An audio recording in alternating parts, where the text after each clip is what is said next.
ayeuna nama akang boga keyakinan asal oge babarengan jeung Saraswati tangtu kudu tepung terus babarengan deui.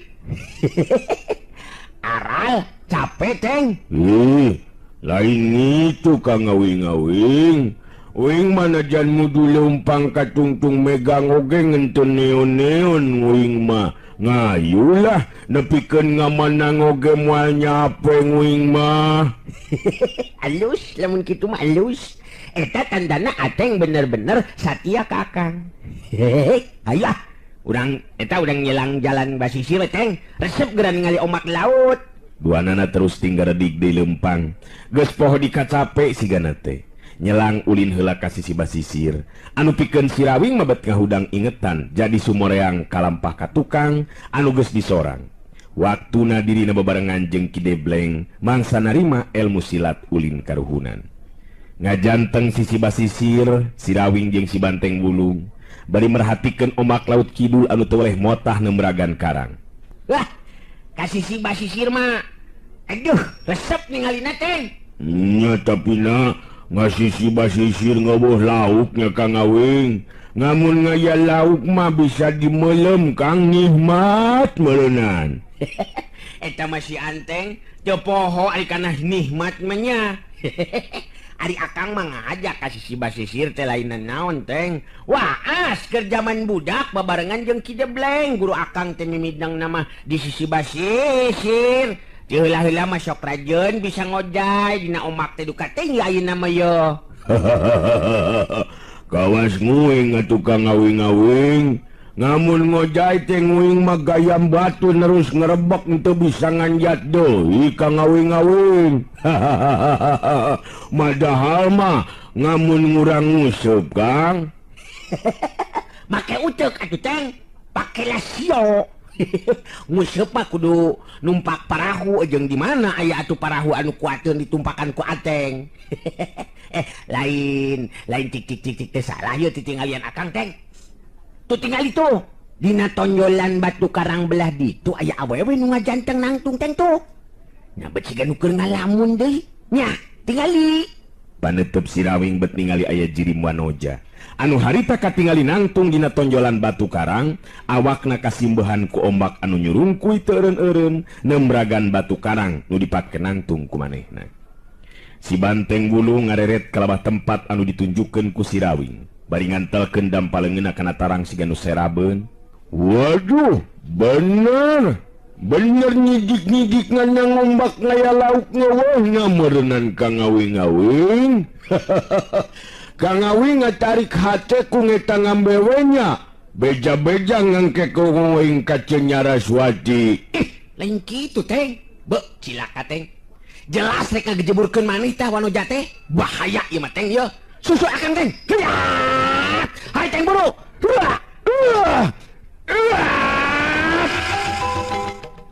Bener pisan. Dina waktu harita jelas katingali siga nu rek ngagejeburkeun maneh. Jan curelat celeng si Rawing luncat lepas jeung cepetna keranan. Memang bener dugaan si Rawing wanoja nu salila-lila ngajanteng nangtung dina tonjolan batu karang teh mangsa awakna beki doyong jelas rek ngagejeburkeun maneh kana lebah gulungan ombak. Tapi memeh jirimna si gulung ku ombak, si Rawing jirimna geus ngacurelat langsung nyamper badan eta wanoja. Kunaon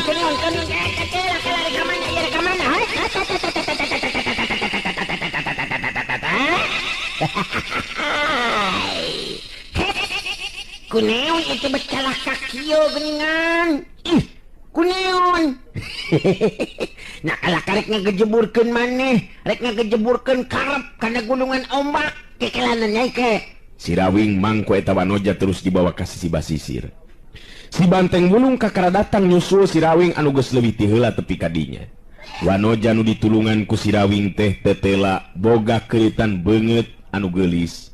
Ngan temong semu pias sarta pangawakan pegang bajuna oge kucel beuteuna rimbang kana kaayaan rupa. Kunaon abdi make ditulungan? Saha salira teh kisanak? Kunaon bet nulungan abdi Kang?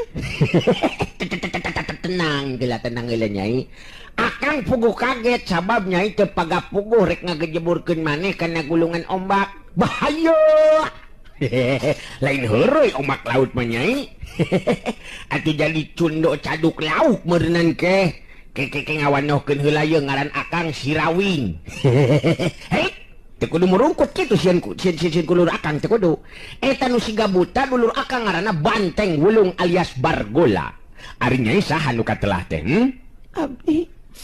Abdi wasta Untari Kang Saha Untari sugan teh Utari lamun Utari mah pamajikanana Sugriwa dina wayang mah anakna Batara Indra sadulur jeung Aswatama nya bener teh Teng nganu bener ngatung mancang nyakina wayang magang ngentong dinyalah-nyalakeun nyentong sion Nyai nguing mah moal neon-neon sing tenang we ngakang moal neon-neon Nyai Nyi Untari Nyi Untari teh kunaon make jeung tega kana jiwa sorangeun make jeung rek ngagejeburkeun nyaneh kana gulungan ombak ku neon Nyai siga nu bari keur ngalamun tadi teh nya sarta nyidem kasusah geuningan cik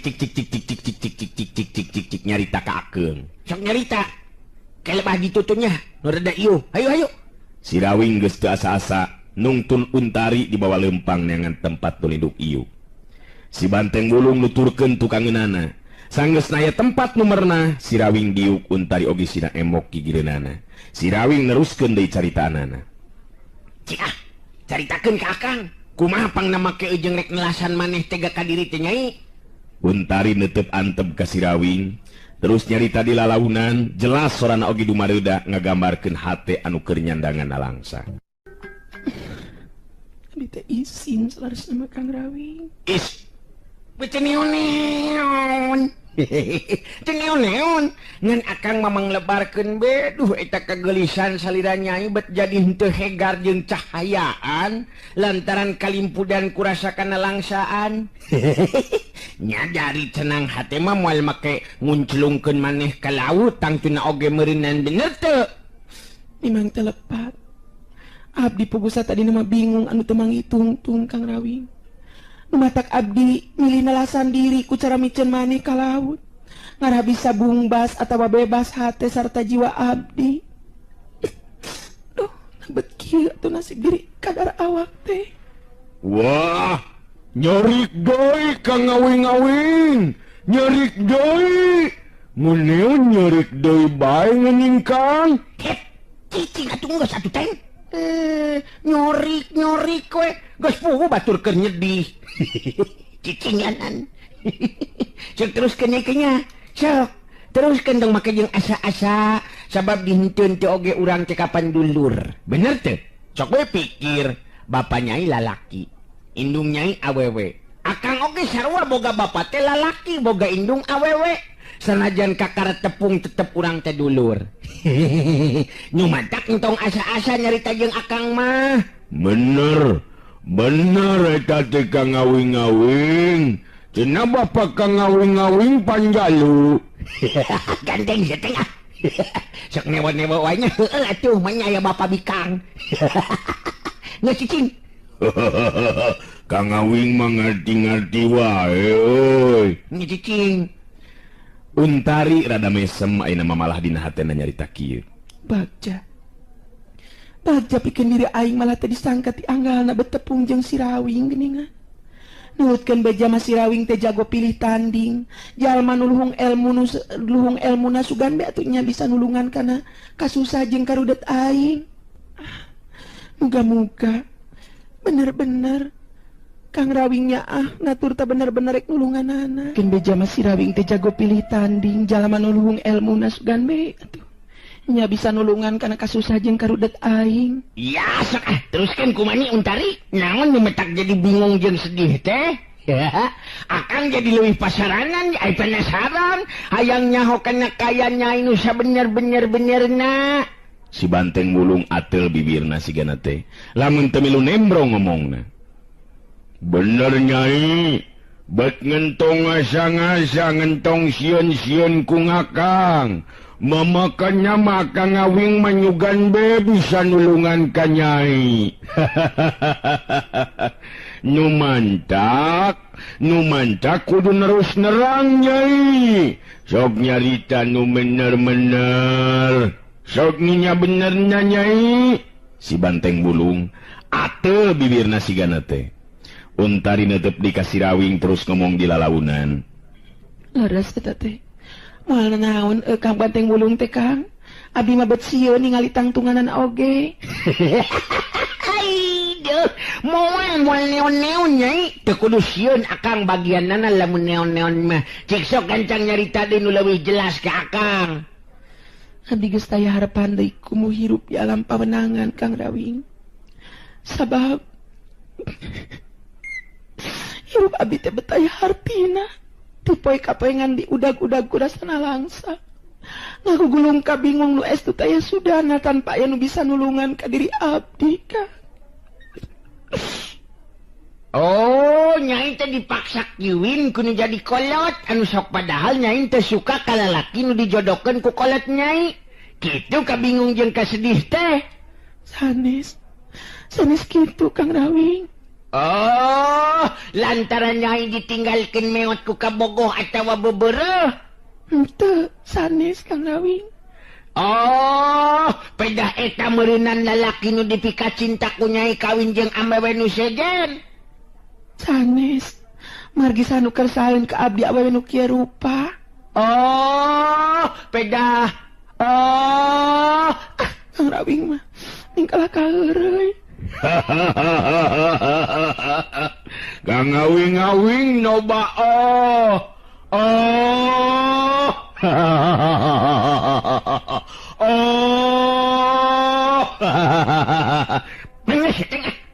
meuni teu kaur we batur teh. Atuda Kang ngawing-ngawing maka laka oh-ohan. Tukang ngawing gegeningan. Mengesah. Alah, aduh. Ya, salah we neguh teh ye teng ye. Nakunaon atunya. Oh iya meureunan lantaran Nyai ditinggalkeun maot kudu jadi kolot. Memang leres pun Bapak tos ngantunkeun. Pun biang kagungan dicara oge namung teu lami margi pun Bapak. Mun Bapak tere abdi oge sami teras ngantunkeun pawenangan. Oh, jadi Nyai teh sedih jeung nalangsa lantaran ditinggalkeun maot ku Bapak Pituin jeung Bapak Tere, kitu maksud Nyai. Lanceuk tere abdi lalaki duaan. Mangrupa sakembaran kawilang dua jago anu tetela akhirna mangahakan raja kaya pun biang. Malian anu pun biang teh nuju teu damang. Numutkeun nu tiasa macena diberejit ku ilmu telu. Abdi bet jadi hawatos ka pun biang Kang Rawing. Si Rawing jarangnya seuri bari ngareret ka si Banteng Bulung anu ngajanteng nangtung milu ngabandungan kana guaran carita Untari. Oh, Kang ngawing oh-ohan joy euy. dah, rada berai-berayan ini mah ye. Rada berai-berayan ini mah caang ye teng. Jadi Nyai teh boga lanceuk tere lalaki duaan. Nah ngahakan harta bana tawa raja kaya kumaha kitu Nyai? Mohon. Peda abdi sareng pun biang pangawak awewe. Anu teu daya teu upaya kapanan meureunna. Nu akhirna ti poe ka poe teh raja kaya pun biang terus-terusan dipake monyah-monyah ku lanceuk tere abdi. Nyata Kang Subala jeung Kang Sujali. Sugan akang teh Subala Subali atawa Sugriwa Subali. Eta mah kudu bebeja ka Hanggada atawa Hanoman meureunan. Jadi lanceuk tere Nyai teh ngaranna Subala jeung Sujali. Nuhun Kang. Di sabang prak anjeunna aya di rorompok pun biang jadi tik-tik brek. Batin ongko pangintenan magi rorompok teh unggal poe dipake tempat main sareng ngumbar nafsu. Ka istri abdi teu bisa naon-naon sikepna galak jeung kejem. Indeng abdi narima panyiksa ti manehanana duaan. Malah tadi enjing-enjing abdi dipiwarang milarian dukun margi kaayaan pun biang nu beuki wales wae teu damangna Kang. Numutkeun nu tiasa macenakeun aku ilmu werejit.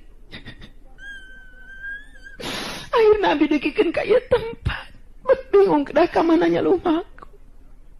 Margi ku emutan sanas pun biang damang di oge mah oleh kaganggu margi talajak lancet dari abdi nyatana Kang Subala sareng Sujali Kang. Bedah ayeuna mah Cipanon jeung kasedih Untari waktu harita. Cerik kanyerian pugu salila ieu ngan ukur di kemuku sorangan, rasa kasedih jeung kana langsaan. Si Rawing silih teuteup jeung si Banteng Bulung. Duanana bet ngarasa watir jeung karunya anu ku nasibna Untari harita. Aduh, aya kitu nanya Teng. Padahal cek akang mah eta lanceuk tere nyai teh teu ngabogaan hak neon-neon ka raja kaya indung nyai. Heuh, kumaha ieu Teng? Cek pikiran anteng kumaha? Si Banteng Bulung ngahuleng sakedeung. Ngareret ka Nyi Untari nu harita terus tungkul bet sieuneun pisan sigana teh ku si Banteng Bulung. Ngari ngecek nguing mangurang datangan beng ayeuna mah Kang Imahna Nyi Untari ka ngawing-ngawing. Ngengken di ditu ngurang ngariung ngamun ngeungeus beres ngurusanana nerus urang. Daang. Pasti kana hamindi wae di dinya mah Teng. Geus apal Kang ayeuna mah lah. Tapi kumaha lamun lanceuk terena Untari nyata Subala jeung Sujali malik teh suka ka urang. Sedengkeun urang jalema anyar pinanggih Teng. Oh. Ngatur najan nganyar minanggi oge ngawa salahna ngalinulungan maka ngawing-ngawing. Ngapanan ngecek ka ngawing-ngawing oge ngudung urang ngudung bisa nulungan nu butuh. Ngajait nganu titeulem ngahudangkeun nganu labuh. Ngapanan kitu tah? Nu mamakon nama ngurang mudu nulungan Nyai Untari Kang. Si Rawing netep antep ka Untari. Terila terus nyarita deui. Enak Kang rek nanya ka Nyai nya. Upama ieu mah akang boga karep hayang ngalempengkeun ieu kayaan. Hartina akang malin erek pipilueun ngan teu dina tempatna lamun Nyai anu disiksa jeung dikakaya ku Subala jeung Sujali. Bisa ditarima teu kira-kirana ieu jalan pikir-pikiran akang? Untari bet beki karep Cipanona anu masihan pipina. Lamun teu ngarti dibiwahat bet hayang ngagabrug bari nyuuh dina luhureun dada si Rawing. Adi ngaturkeun nuhun kana perhatosan ti salira Kang Rawing. Oge ti Kang Banteng Bulung, geus teu kedah dibalon deui eta kasauran ti Kang Rawing. Margi abdi nu jadi mantakna langsa sareng bingung makayan pun biang Kang. Si Banteng Bulung nu harita kadenge nyarita deui. Makanya mah nenang we Nyai. Kang Awing di lembur mah biasana ngosok ngubaran nganu gering jeung nganu beunang ku manyakit. Di lembur mah manggeus ngasohor dukun Awing Nyai. Makanya mah masti nyager ngindung Nyai. Tong kitu di dinya Teng. Majarkeun nya akang dukun. Bisa sote ngubaran lamun panyakit atuh di jero alatan patelak ngadu tanaga. Lamun gering panyakit mata tentang tu bisa naon-naon atuh akang teh. Kang Awing nyebut ngakang kang urang euy.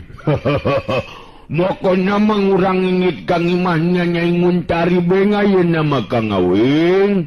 Untari ngabagi paneteupna ka si Banteng Bulung jeung si Rawing. Telila terus cerita deui.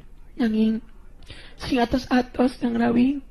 Margi Kang Subala sareng Kang Sujali kawilang jago di pikagigis kejem sareng barangasan Kang. Pamugi Kang Rawing sareng Kang Banteng Bulung ulah dugikeun Kang ngayakeun kaributan sareng anjeunna. Ya, Ari akang mah moal ngajak ribut teu pupuguh. Ieu mah hayang ngalempengkeun pasualan. Sabab ari ceuk akang mah Nyai anu sakuduna ngabogaan hak-hak kana raja kaya anu jadi indung. Puguh raja kaya ayeuna teh raja kaya bareng jeung bapa Nyai. Jadi sakuduna mah ulah ngahak jeung batu dan teh ulah ngahak jeung atuh. Heuh, waktosna geuningan parantos teu nyekapan. Atuh cag urang cekapkeun dugi ka dewe heula atuh acara Dongeng Kiwari neraskeun cariyos Si Rawing Kiwari garapan Wakepoh Kiwari permios.